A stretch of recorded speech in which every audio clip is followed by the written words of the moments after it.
Welcome to Cracked, the podcast, the program that slays the dragons of mental health by stripping away the shame, embarrassment, fear, and stigma.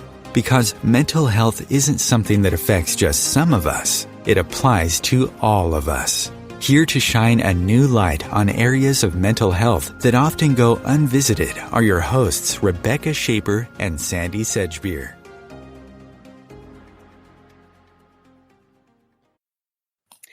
Hello, I'm Rebecca Schaper, and welcome to Crack the Podcast, Slaying the Dragons of Mental Health. Due to a family bereavement, Sandie can't be with us today, but she will be back for the next episode for sure.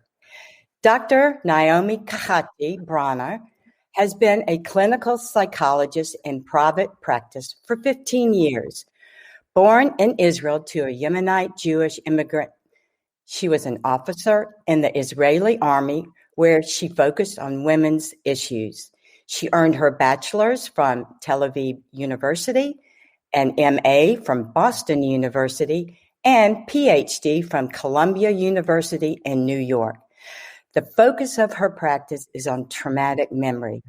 She has researched and written about Holocaust survivors.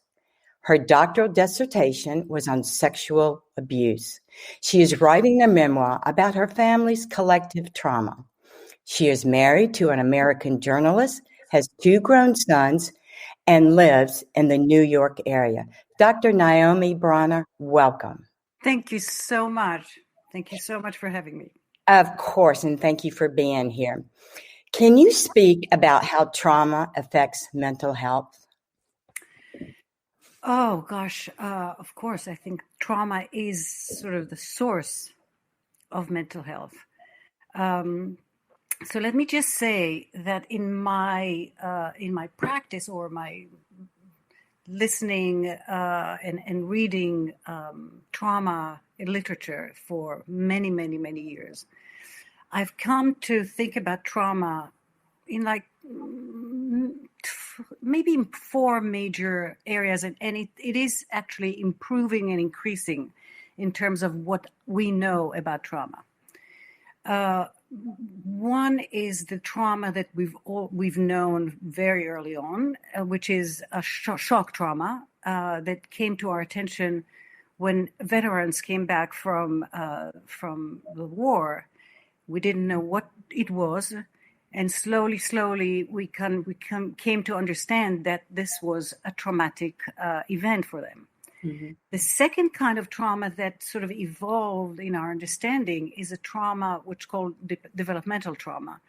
It's a trauma that has to do with the people in our lives. In other words, when the relationship that keep us, they're supposed to keep us healthy and raise us, I actually fail us. Can you pause right there for just a second? Are you talking about like your family? Totally, yeah, totally. Mainly brothers, mainly actually, I would say mothers are very big implicator in this, but it doesn't have to be mother. It could be anyone who raised you, mother, father, siblings, sort of the network of relationship that are supposed to kind of bring you to life. Mm-hmm. The other 2 types of trauma that came to my attention relatively recently is collective trauma. Very, very, very important.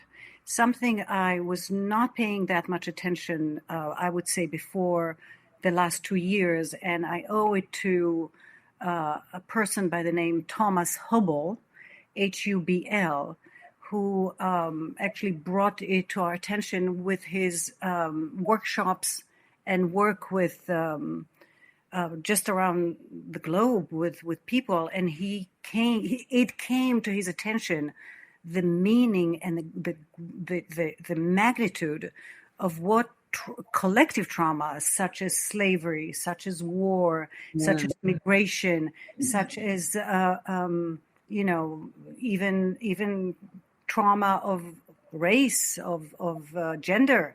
So we are born, in addition to our individual traumas, may it be shock or developmental, we're also born into a collective trauma.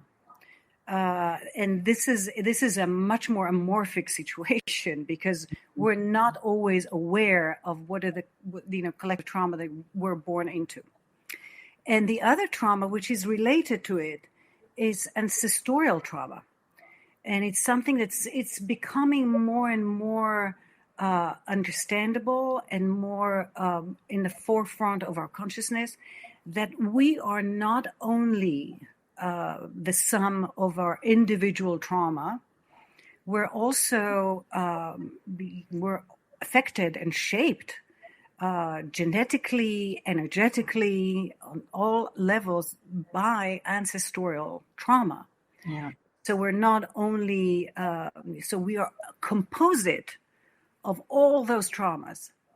So it's very, very important to understand when you even go to a psychotherapist or any healer, to understand that different layers of trauma. And trauma is at the basis of all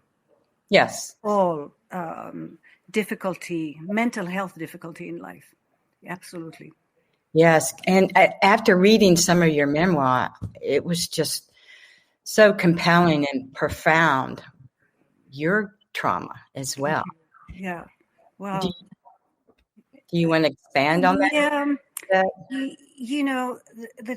My personal trauma, it's interesting because obviously as a therapist, I've been to therapy, and but the magnitude of my sadness, for example, was not accounted for. I didn't understand why I was so sad. Mm-hmm. And I remember my therapist saying to me, I think it's also your mom's suffering, it's your mom's trauma.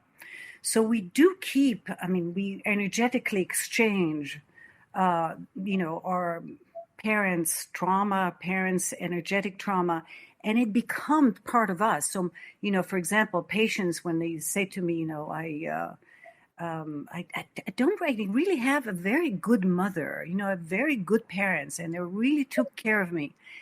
And with a little bit of investigation, I see that the parents themselves or the mother herself was highly traumatized. And if you go back, it's not only the mother, but it's her mother's mother and her mother's mother. So if you investigate most of the time, you see how trauma is just transferred intergenerationally. So even if you don't feel like you had particularly traumatic, upbringing, you get it. You get the trauma through your mom. You get the trauma through your grandmother. So it's also very, very important to know. So in my case, my mother, for example, my parents came from Yemen. They moved to Israel in 1949. They were refugees. My mother could not read and write. She still can't read and write. She's basically illiterate. And she was married to her uncle when she was 9. So she was highly traumatized. Yeah. Generally speaking, if you think about trauma in Yemen, there was no medical medicine, modern medicine to speak of.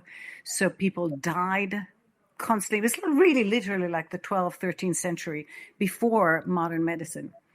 So my parents were very traumatized already.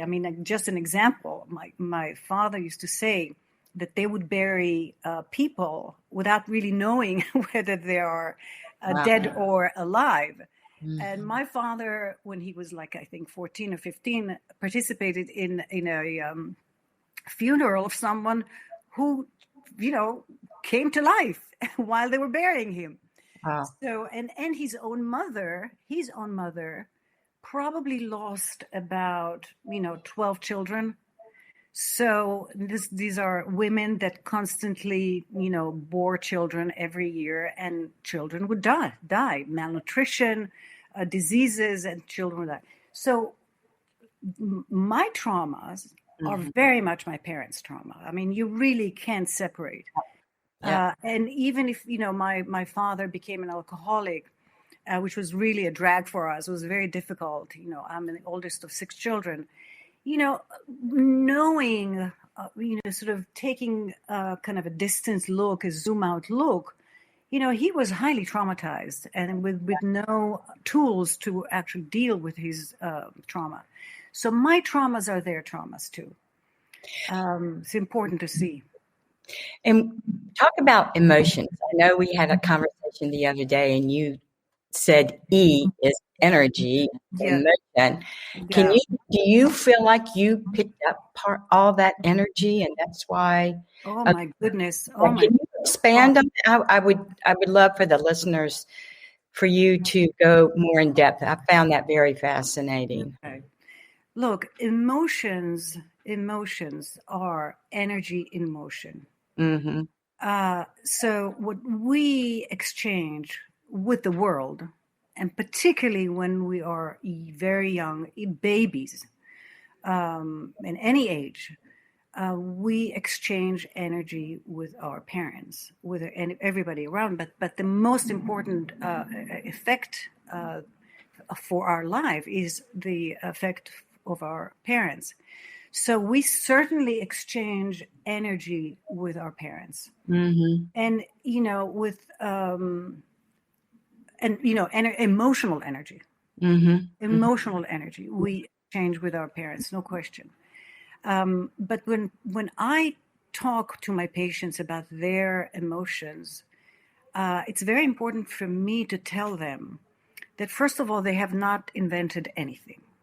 Emotions have been there in the human history for thousands of years, hundreds of thousands of years. So many times, what we have in our genome is the emotions, experiences from the entire human experience. We carry emotions from our entire human experience. It is in our genome. So when people experience whatever they experience, I tell them that the source of their emotion is also genetic, not only what they've learned from their parents or what to exchange from their parents. We haven't invented anything. Emotions are something that make us who we are, make us human. And we carry that in our genome. So many times I say to my patients that, emotions, they visit them. Emotions are visitors. And it's important to see that. And it's important to understand that emotions are emotion. They are in motion. They're energy in motions. And not to get frightened. I think people are very afraid of their emotions. They're very afraid of their feelings. Yeah.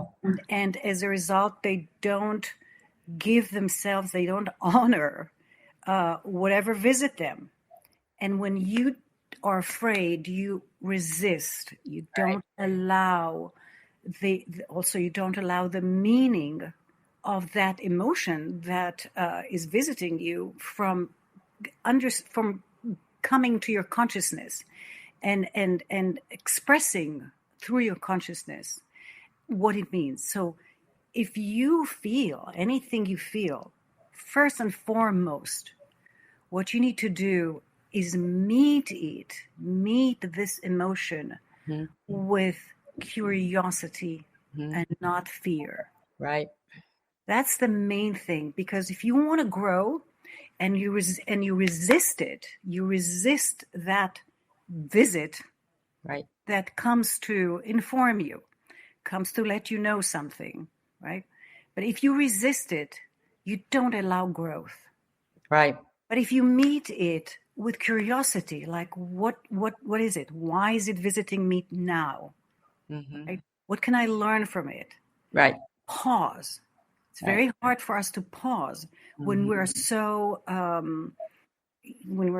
given to a particular emotion that is very intense. right? But every emotion that moves, that is in motion, will move.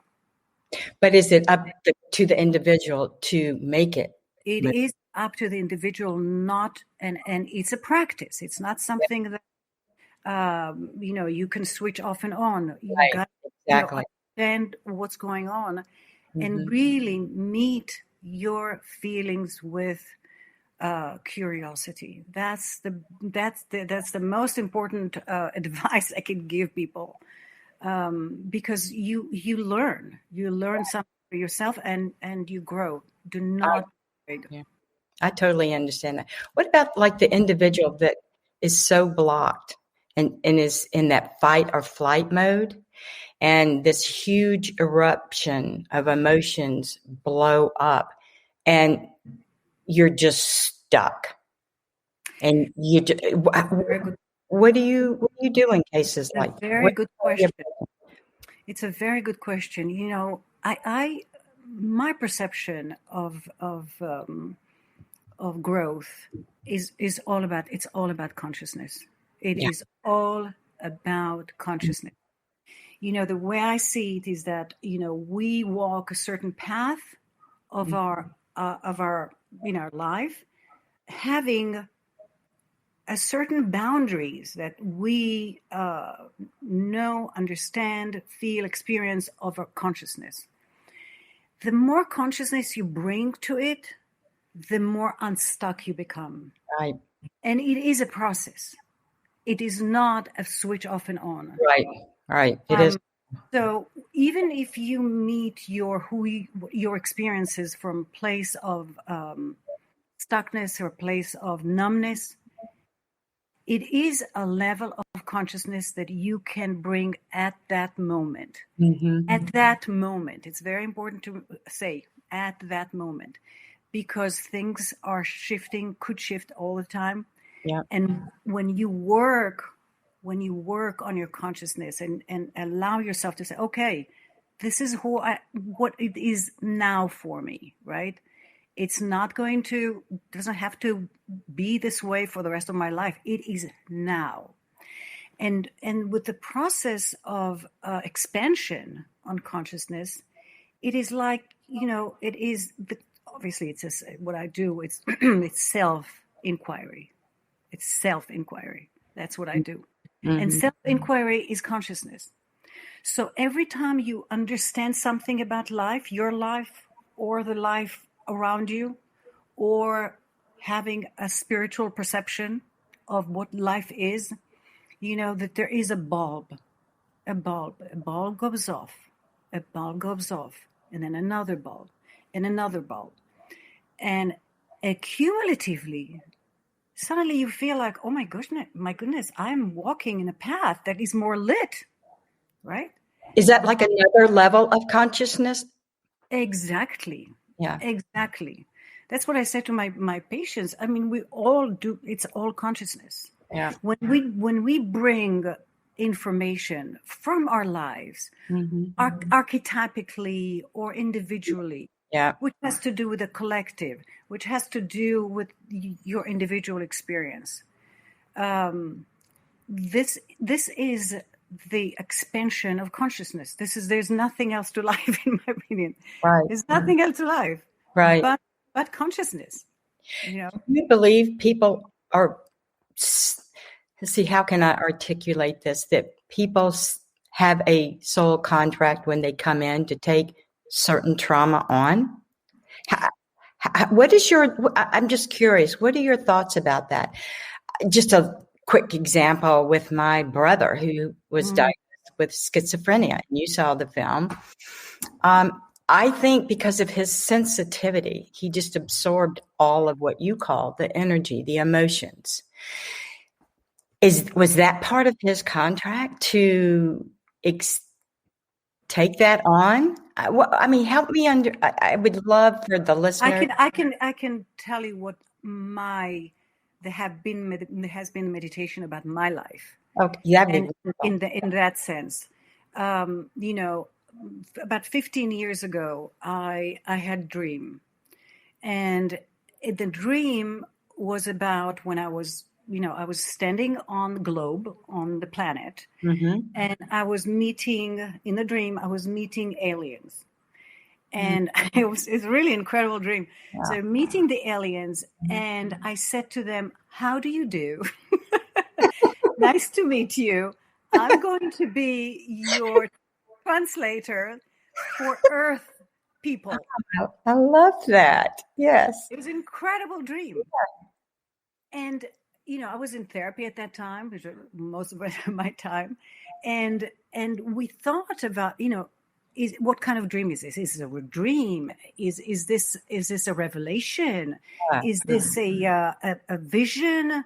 Yeah. I personally, I thought that it really is in between a dream and a vision. Yeah. Whereby I was given Mm-hmm. the mission of my life, which is very absolutely 100%, because I was a translator for my family from the life that they came from, where they had no idea about really modern life, no idea. And I grew up and I was born into this modern, amazing life in Israel. And this was my role in their life. Mm-hmm. My role, for me, this was my role in their life, to introduce them and translate for them the earth, the culture that they came to without much preparation. So this has been the role of my life.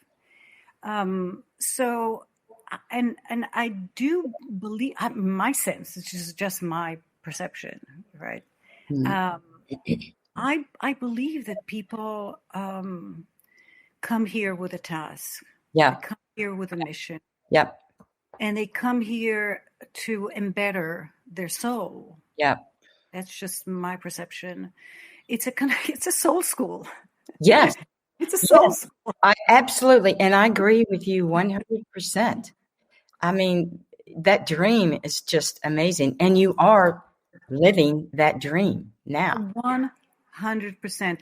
Yeah. And not only that, I took it even further. I wanted to become a psychologist from, I think I was even earlier than 18.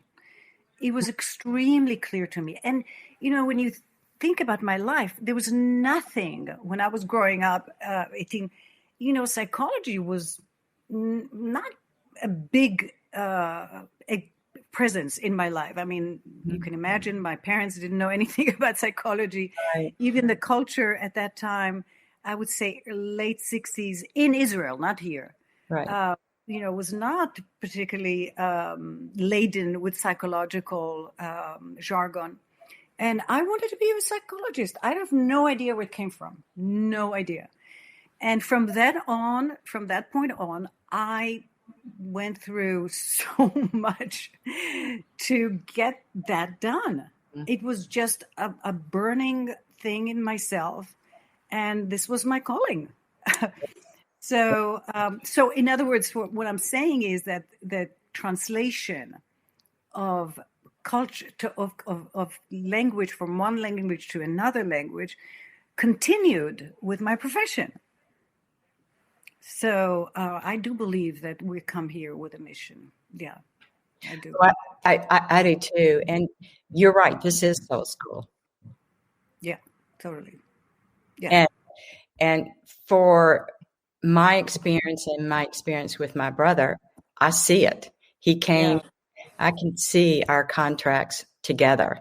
I feel like I'm fulfilling more of his contract now since he passed away in 2012. And that's all about mental health and giving people hope. But you see how your experience with him created a light much bigger than him, much bigger than you, in you to bring to the world.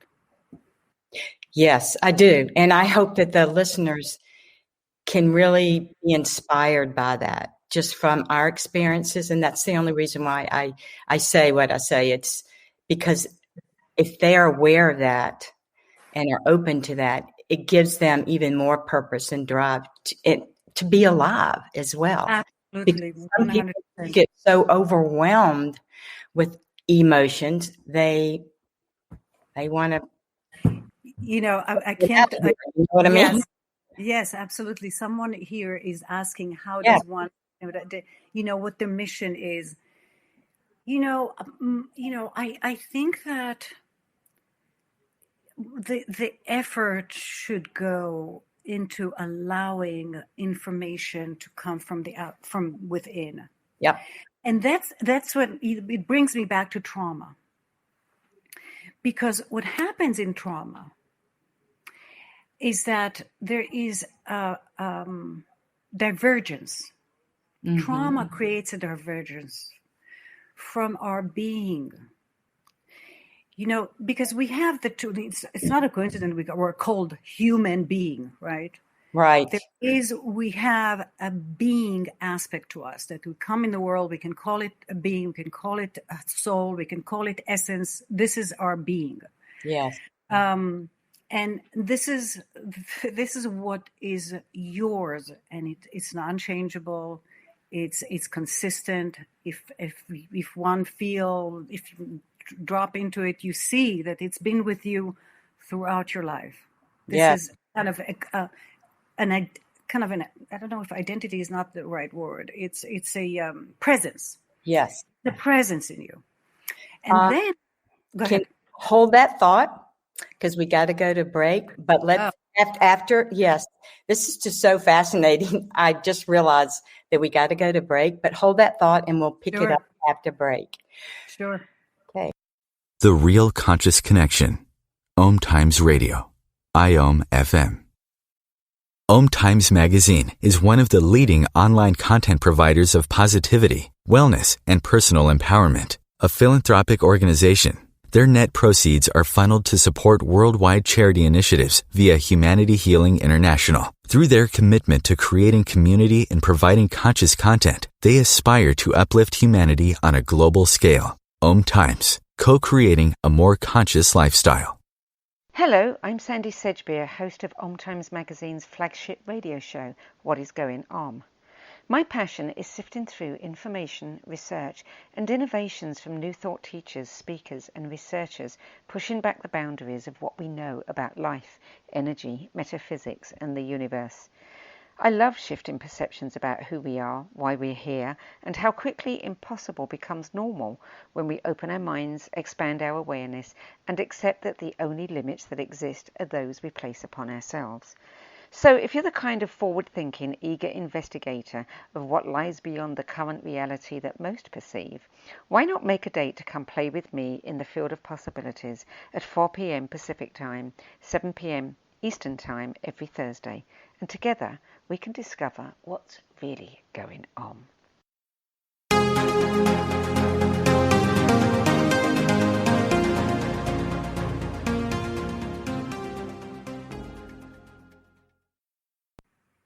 Welcome back, Dr. Naomi Bronner. Thank you. I just realized I missed a portion before the break, but it's okay.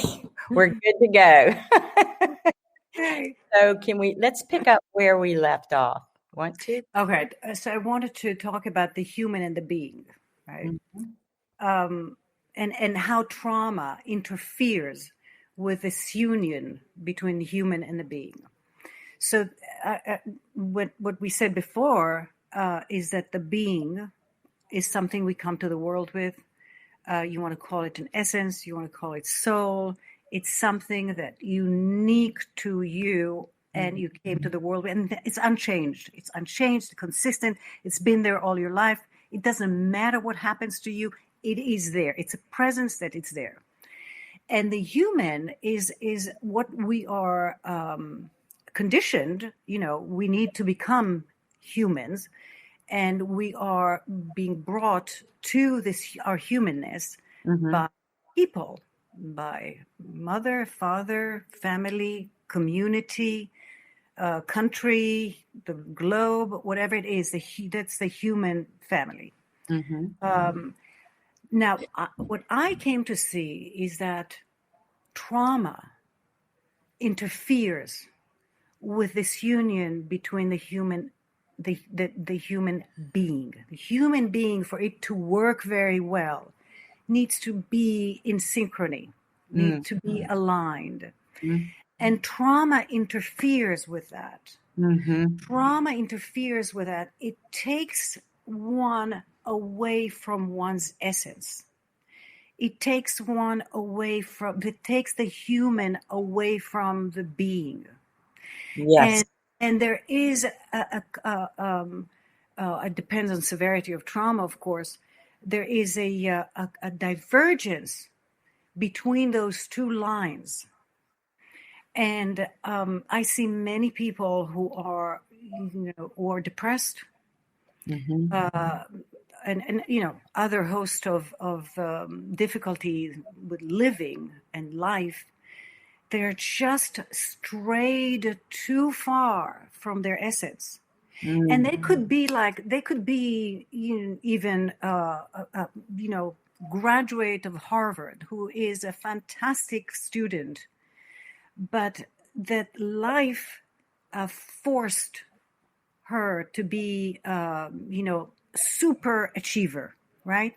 Yeah. So she is super achiever and done everything fantastic, but she strayed too far from her essence. Yeah. And and what's the problem, right? You are a very good student. You just Harvard graduate. Life is all in front of you, but there is a lot of depression there. And my perception of many, not all depression, but some of depression, is that just people stray too far from their essences. And it creates a sense of alienation from who they are. Yeah, that makes sense. Yeah. So generally speaking, every trauma is kind of has always dangerous in taking us away from our essence. There's a wonderful psychoanalyst called Winnicott who talked about the true self and false self. He was working in the 50s in England, and when reading him, is such a spiritual reading, but I don't think that he thought of himself as spiritual. I don't think so. But in psychological terms, he termed exactly what many spiritual teachers talk about. There's the true self, the essence, and the false selves of how people had to adjust to their humanness, to their conditioning, by building protections and building ways of protecting the core, their essence core, by adding layers of behaviors and thoughts and perceptions that really are not don't come from their essence, but come from their need to protect their essence. And that's where, do you feel addictions fall in? Oh, absolutely. And addiction is par excellence trauma. Par excellence. I'm sorry. Addiction is what? Is par excellence trauma. It's trauma.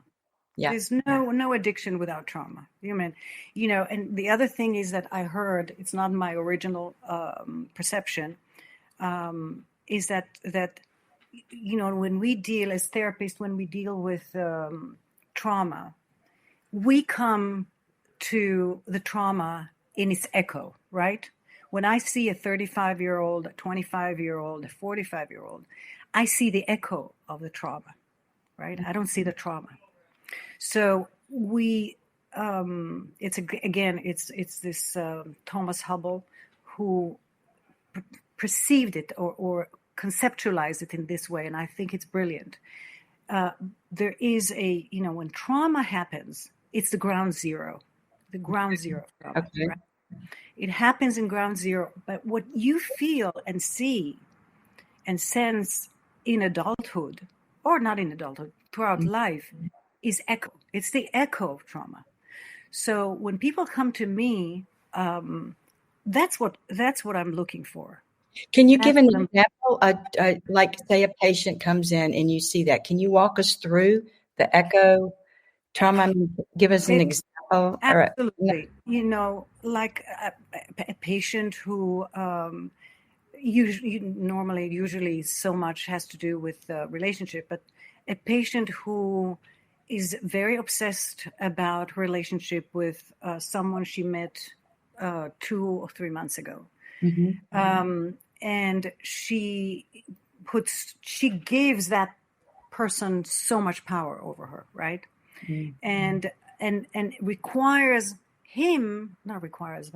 needs him to soothe her, right? So if he says yes, or you're good, it's all those sorts of ways, then she calms down. And if he doesn't, then she is in extreme discomfort and anxiety. So this is the echo, right? From this echo, mm-hmm. we go back to her relationship with mother. Yeah. Or what about father? Fathers too, absolutely. But fortunately, unfortunately, it's the mother. Yes, we birth. Yes, I get it. So, do you think there's trauma in birth? That I believe so. I believe so.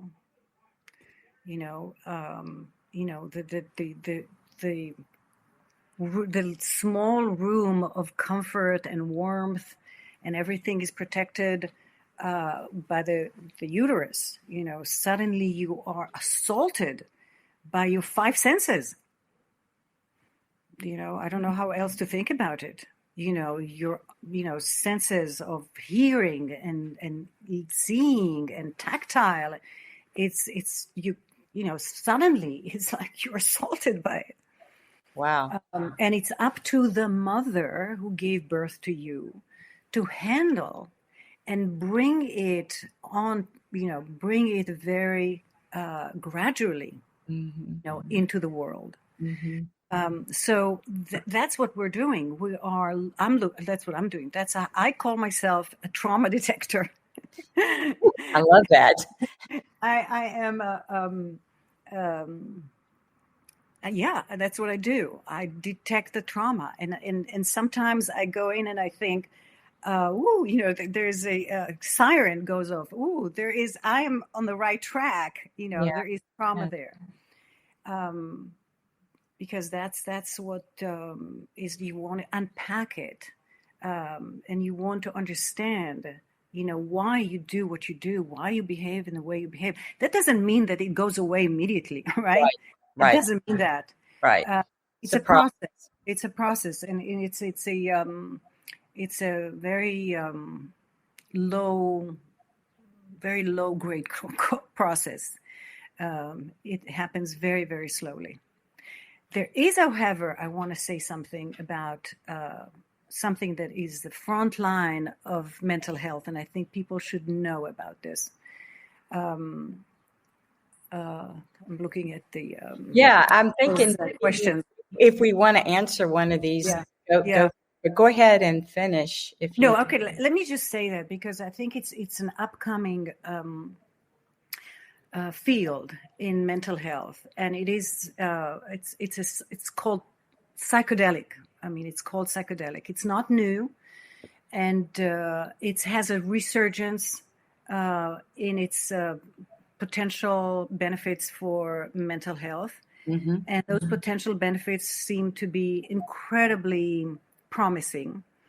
There are research going on in NYU, Johns Hopkins, many places in Europe, to understand the benefits from psychedelic treatment.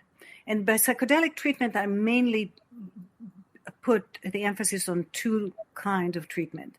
MDMA, which is, called ecstasy, but it's different. Ecstasy has other component that MDMA doesn't have. And psilocybin, which is mushroom. Mm-hmm.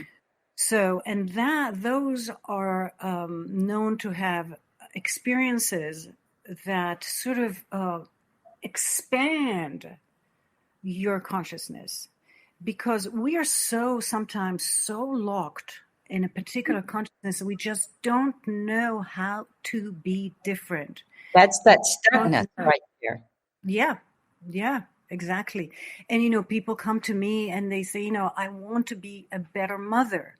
I see that I'm angry. I see that I can't control my anger towards my children. I don't know how else to be.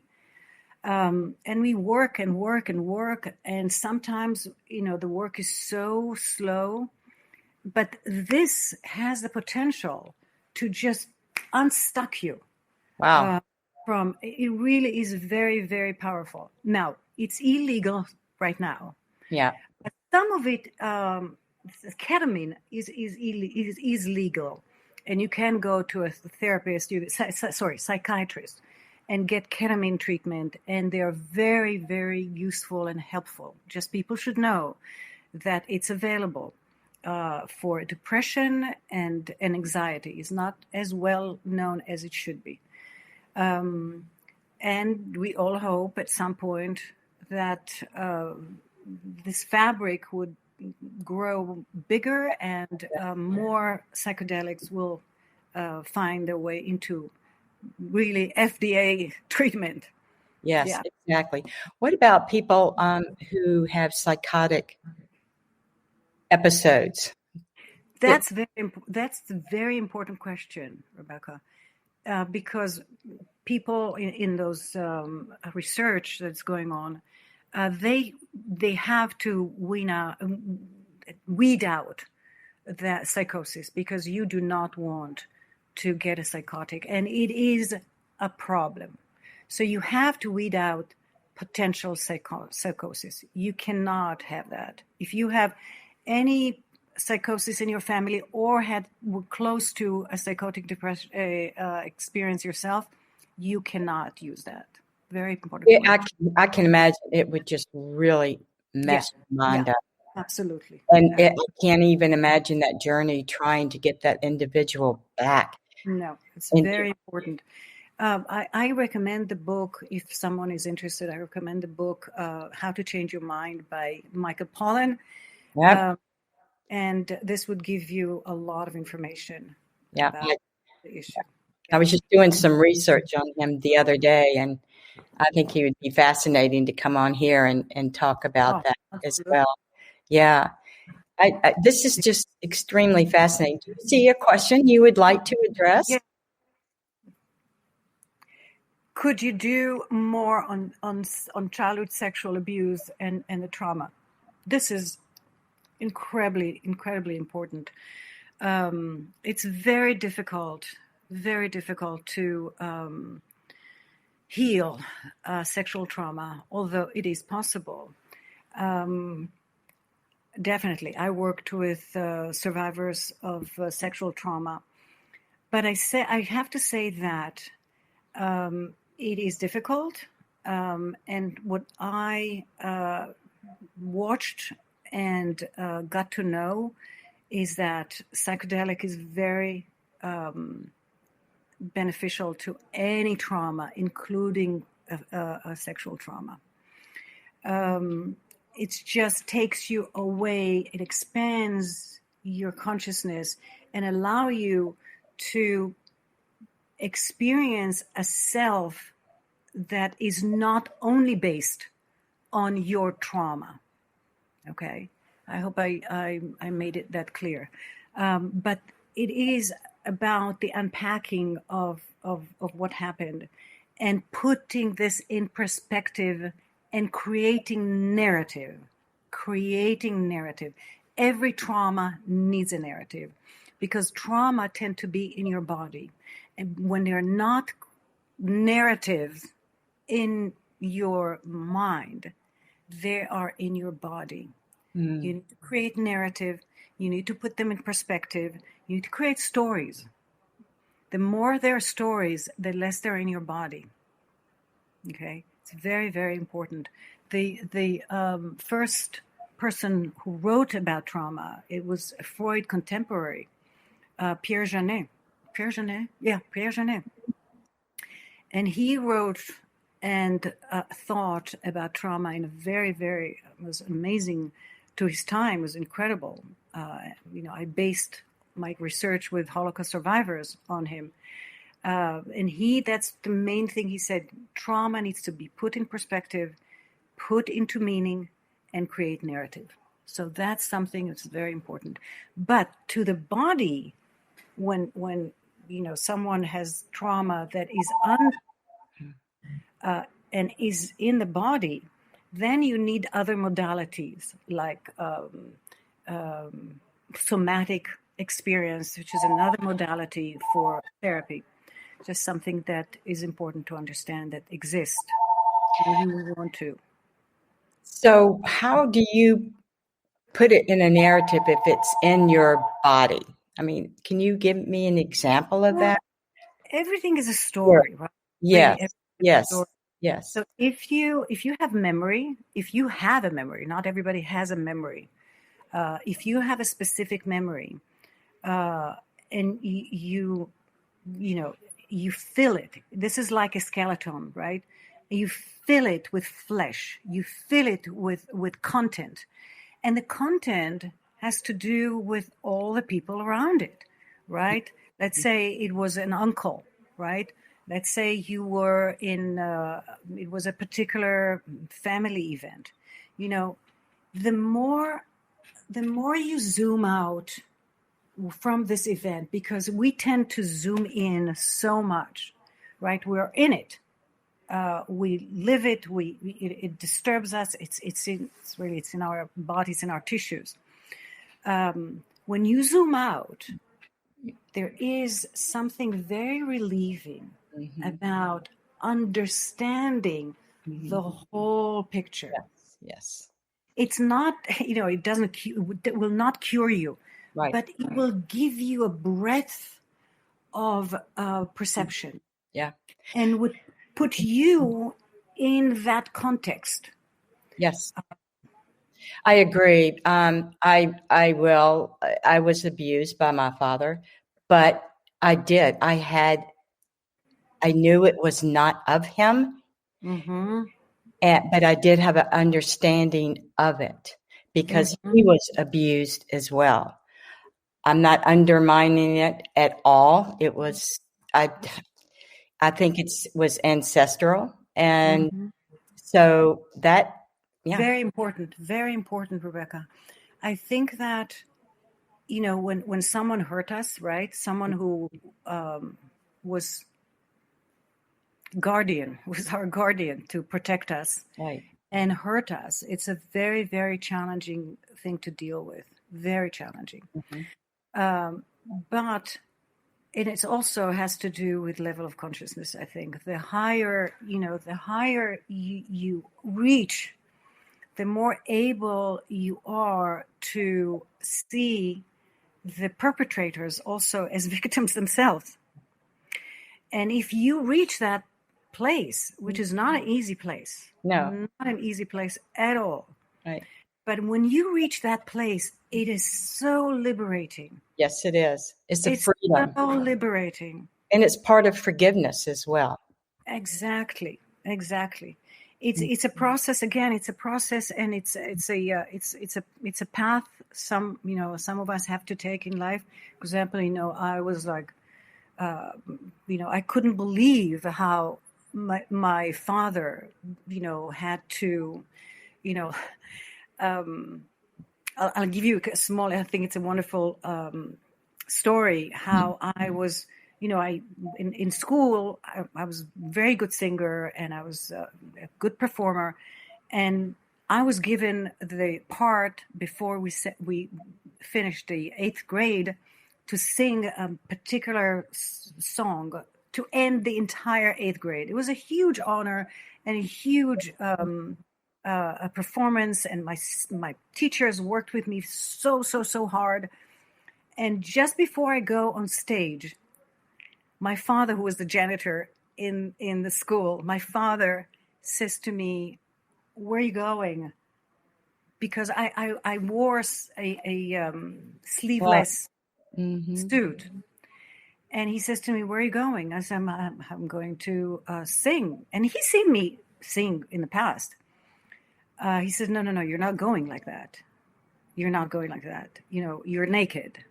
You're not going naked like that. And 500 people are waiting for me to go up the stage. So at that point, I'm like, how can a father be so unempathic with this daughter situation? Yes. Years. It took me years and years and years to, understand and ultimately forgive him, because this is the consciousness where he came from. Yep. Exactly. Are there any other questions you would like to ask on here? Could you do more? I see there's a lot of interesting trauma, which is really interesting. Stillbirth. Oh, my Lord. My baby was stillborn earlier this year, and I'm struggling to make sense of it. Well, the only sense, I think, this is my perception, the only sense is that we don't really know the sense of it. Right. Your baby had to come to this world and, not come, but, stopped at the gate for reasons we don't know. But it was a soul trying to come through and didn't come through, didn't make it. For whatever reason. Whatever. Yeah. And, maybe no. And I hope for that individual, I know how heartbreaking that can be. God. Maybe there's a lesson or a gift in that perhaps she could see. I know it's very, very, very difficult, but I do hope that there could be a good outcome with.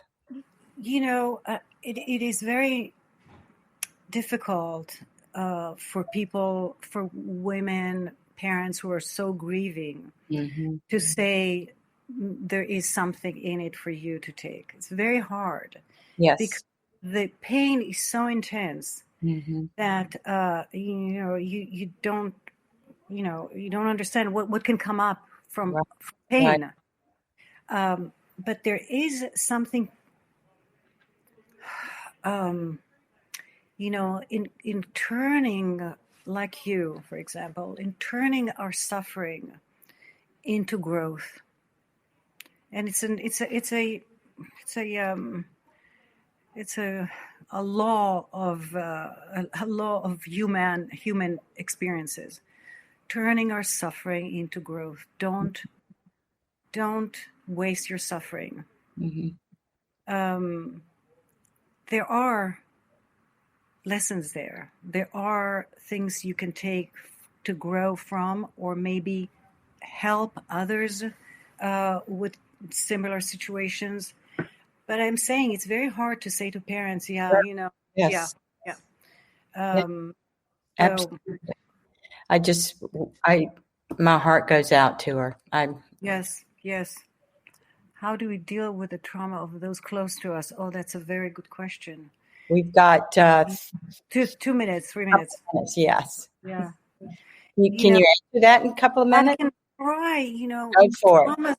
Traumas of people who are close to us. First of all, we have to understand how it affects us. First of all, because traumas of people who are close to us affect us. We're all connected. So we have to understand how it affects us, so we know how to best be there for that person. And once we know how it affects us, we can better be there for the other. If possible, love and presence is the best answer. It's not easy because we're affected. But if we can think that we don't have control over what happens to others, right? We don't have control. Right. The only control we have is what happens to us and how we feel, how we think, and how best we can be there for them. And There's no better answer than love. Right. That's beautiful. Thank you so much for coming on. That's all we have time for today. And I hate that we have to end this conversation, but if you want to stay abreast of who's on our next podcast, you can sign up for our newsletter at crackthepodcast.com. We will be back at the same time 2 weeks from now when Sandie will be with us for another edition of Crack the Podcast. Till then, it's goodbye from me and goodbye from Naomi. And remember, there's a crack in everything. It's where the light gets in. Absolutely. And thank you so much, Naomi. This was marvelous. Thank you so much. Loved it. I loved it. Thank you. Tears to me.